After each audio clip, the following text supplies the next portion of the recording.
বাংলার ভূমি ওয়েবসাইটে কনভার্সন অ্যাপ্লিকেশনে গেলে এখানে একটা অপশান দেখতে পারবে, whether the land is already converted. তো এখানে ইয়েস আর নো দুটো অপশান রয়েছে।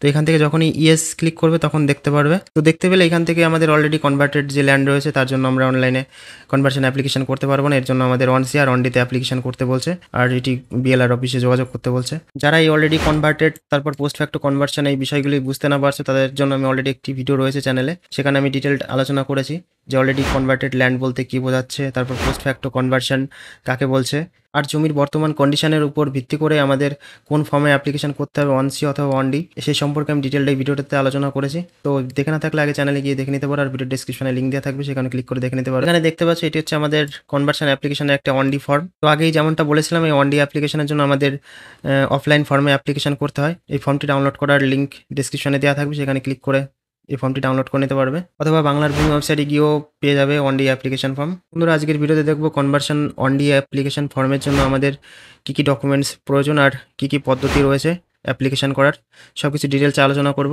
তো দেখতে থাকো ভিডিওটি। আর চ্যানেলটিতে নতুন হলে সাবস্ক্রাইব করে বেল বাটনটি প্রেস করে রাখো জমি জায়গা সংক্রান্ত এই ধরনের ইনফরমেটিভ ভিডিওর নতুন নোটিফিকেশন পাওয়ার জন্য। তো দেখতে পাচ্ছ এখানে district land and land reform অফিসে জমা করা একটা ওয়ান ডি অ্যাপ্লিকেশন ফর্মের একটা অফিস কপি রয়েছে। এখানে সাবজেক্টে দেখো লেখা রয়েছে প্রেয়ার অফ, কেস নাম্বার দেওয়া আছে, তারপর এখানে for post facto conversion of land. তো এখানে বুঝতে পারলে যে আমাদের যে ওয়ান ডি যে অ্যাপ্লিকেশন রয়েছে কনভার্সনের, সেটি ডাইরেক্ট আমাদের ডিএল এলআরও অফিসে গিয়ে জমা দিতে হবে। ডিএলআর বলতে আমাদের ডিস্ট্রিক্ট ল্যান্ড রিফর্ম অফিস, সেখান থেকে আমাদের এই যে ব্লকের বিএলআর অফিস রয়েছে সেখানে পাঠাবে ইনকোয়ারি করার জন্য। আর এটি হচ্ছে আমাদের ওয়ান ডি অ্যাপ্লিকেশন ফর্ম। তো এই ফর্মের একদম কর্নারে এখানে আমাদের একটা 10 টাকার কোড ফিস লাগাতে হবে। দিয়ে তারপর এখানে দেখো আমাদের যে ফর্ম রয়েছে, ফর্মে এখানে আমাদের অ্যাপ্লিক্যান্ট যে তার নাম লিখতে হবে, নাম আর অ্যাড্রেস লেখার পর তো এখানে দেখতে পাচ্ছ এখানে প্রথমে আমাদের রয়েছে পারপোজ অফ কনভার্সন। তো এখানে আমাদের এখানে জমির অরিজিনাল শ্রেণী কি আছে সেটি লিখতে হবে, আর আমরা কোন শ্রেণীতে কনভার্সন করবো সেটি এখানে লিখতে হবে। এবার দেখো 2 নম্বরে আমাদের রয়েছে particular of the plot of land. এখানে আমাদের নেম অফ দ্য ডিস্ট্রিক্ট, জেলার নাম দিতে হবে। তারপরে 2 নম্বরে নেম অফ ব্লক, ব্লকের নাম। তারপর 3 নম্বরে পুলিশ স্টেশনের নাম। তারপর 4 নম্বরে রয়েছে আমাদের মৌজার নাম। তারপর 5 নম্বরে রয়েছে মৌজার জেল নাম্বার। তারপর 6 নম্বরে খতিয়ান নাম্বার। তারপর 7 নম্বরে আমাদের দাগ নাম্বার দিতে হবে, অর্থাৎ যেই দাগের জন্য আমরা অ্যাপ্লিকেশনটি করব সেই দাগ নাম্বার এখানে দিতে হবে। তারপর 8 নম্বরে দেখো রয়েছে এরিয়া অফ দ্য প্লট, তো যতটুকুন জমির জন্য আমরা অ্যাপ্লিকেশন করব সেখানে দিতে হবে। তারপর দেখো 9 নম্বরে রয়েছে existing classification of the plot, অর্থাৎ জমির বর্তমান শ্রেণী কি রয়েছে সেটি লিখতে হবে এখানে। এবার 3 নম্বরে দেখো আমাদের এখানে বলছে the following documents in duplicate are enclosed with this application. তো নিচে যে ডকুমেন্টসগুলো রয়েছে এগুলো সব জেরক্স কপি করে আমাদের অ্যাপ্লিকেশনের ফর্মের সঙ্গে আমাদের সবগুলো দিতে হবে। তো এখানে দেখো প্রথম নম্বরে রয়েছে আমাদের copy of the application for conversion. তো কপি অফ অ্যাপ্লিকেশন বলতে এখানে আমাদের যে ওয়ান ডি অ্যাপ্লিকেশন যে ফর্ম রয়েছে সেটির কথা বলেছে।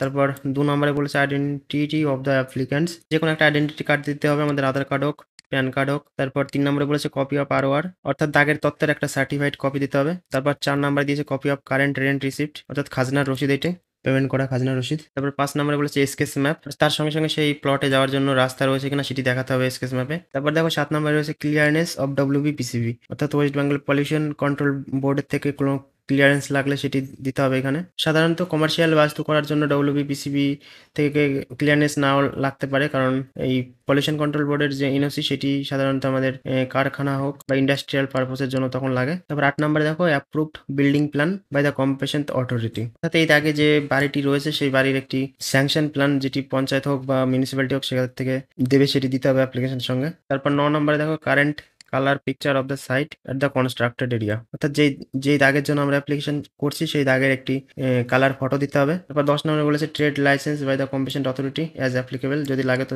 দেবে, নাহলে দেওয়ার দরকার নেই। তারপর ইনকাম ট্যাক্স রিটার্ন এর দরকার নেই। তারপর ট্যাক্স ক্লিয়ারনেস দরকার নেই। তারপর 13 নম্বরে দেখো রয়েছে recommendation of the relevant department, তো এখানে আলাদা আলাদা পারপোজে কনভার্সনের জন্য আলাদা আলাদা ডিপার্টমেন্টের থেকে রেকমেন্ডেশন লেটার নিতে বলেছে। তারপর 14 নম্বরে দেখো no objection of any other relevant authority like PWD, irrigation, agriculture, etc if applicable। তো এইগুলো যদি প্রয়োজন পড়ে তো এই ডিপার্টমেন্টগুলো থেকে এনওসি সার্টিফিকেট নিতে বলেছে। তো এইগুলো হচ্ছে আমাদের ডকুমেন্টস যেগুলো লাগবে অ্যাপ্লিকেশনের সঙ্গে, সেগুলো এখানে পরপর দেওয়া আছে, সেগুলো বলে দিলাম সব। তারপর দেখো 4 নম্বরে আমাদের কিছু ডিক্লারেশন দিয়েছে, সেলফ ডিক্লারেশন।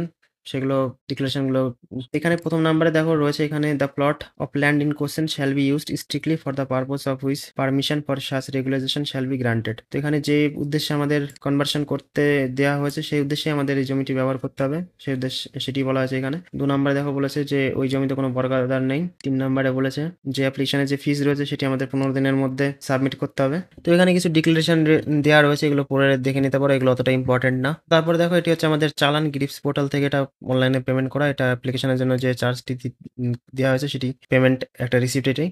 তো এটি দিতে হবে আমাদের অ্যাপ্লিকেশনের সঙ্গে। তো এখানে দেখো আমাদের টোটাল 10 ডেসিমেলের জন্য আবেদন করেছিল, আর সেক্ষেত্রে এখানে আমাদের যে চার্জ লাগছে সেটি হচ্ছে 250 টাকা, অর্থাৎ 25 টাকা মতন করে পার ডেসিমেলে পড়েছে। তারপর দেখো এর সঙ্গে একটা দিয়েছে, সেটা হচ্ছে আমাদের এফিডেভিট। তো এফিডেভিটটা আমাদের 10 টাকার কোর্ট ফিস লাগিয়ে সেখানে আমাদের এফিডেভিটটা করতে হবে। এখানে আমাদের একটা ডিক্লেয়ার থাকবে যে সেটি আমরা declare that I shall use the land for the purpose applied for conversion, অর্থাৎ যে উদ্দেশ্যে আমরা কনভার্সন করাচ্ছি সেই উদ্দেশ্যে আমি এই জমিটি ব্যবহার করবো আমরা, সেই উদ্দেশ্যে একটি এফিডেভিট দিতে হবে। তারপর ডিস্ট্রিক্টের নাম, পুলিশ স্টেশনের নাম, মৌজা, খতিয়ান নাম্বার, এই সমস্ত দিয়ে ডিক্লারেশনটি করতে হবে। এরপর দেখো আমি বলেছিলাম একটা স্কেচ ম্যাপের কথা, তো এটি হচ্ছে আমাদের স্কেচ ম্যাপ। স্কেচ ম্যাপে আমাদের যে অ্যাপ্রোচ রোড রয়েছে সেই রোডটি দেখাতে হবে, যে এদিকে রাস্তা প্লটের বরাবর রাস্তা রয়েছে। এরপর আমি বলেছিলাম একটা বিল্ডিং এর স্যাংশন প্ল্যানের কথা, তো যে দাগে বাড়িটি রয়েছে সেই দাগের সেই বাড়িটির স্যাংশন প্ল্যান, যেটি আমাদের পঞ্চায়েত হোক, পঞ্চায়েত বা পৌরসভা থেকে এই সাইট প্ল্যান বা বিল্ডিং প্ল্যান এটি আমাদের পেয়ে যাবো সেখান থেকে। তো এটি আমাদের অ্যাপ্লিকেশনের সঙ্গে দিতে হবে।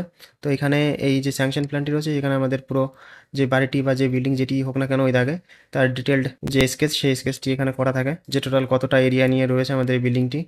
তো বন্ধুরা এইগুলোই যে ইম্পর্টেন্ট যে ডকুমেন্ট যেগুলো লাগে আমাদের 1D অ্যাপ্লিকেশনের জন্য সেগুলো আমি মোটামুটি বলে দিলাম। তো এরপরও একবার ডিএলআর অফিস হোক বা বিএলআর অফিস গিয়ে জেনে নেবে যে আমাদের 1D অ্যাপ্লিকেশনে আর কি কি ডকুমেন্টস লাগে। এই সমস্ত ডকুমেন্টসগুলো আমাদের এই 1D অ্যাপ্লিকেশনের সঙ্গে অ্যাটাচ করে আমাদের ডাইরেক্ট গিয়ে ডিএলআরও যে অফিস রয়েছে, ডিস্ট্রিক্ট ল্যান্ড রিফর্ম অফিস, সেখানে গিয়ে জমা করতে হবে। তো জমা করার পর আমাদের পরবর্তী কাজ বিএলআর অফিস থেকে সেটি ইনকোয়ারিতে পাঠাবে আরআই ইনকোয়ারিতে। আরআই ইনকোয়ারি হয়ে গেলে তারপর আমাদের হিয়ারিংয়ের জন্য ডাকবে, আমাদের ডিএলআর অফিসে হিয়ারিং হবে।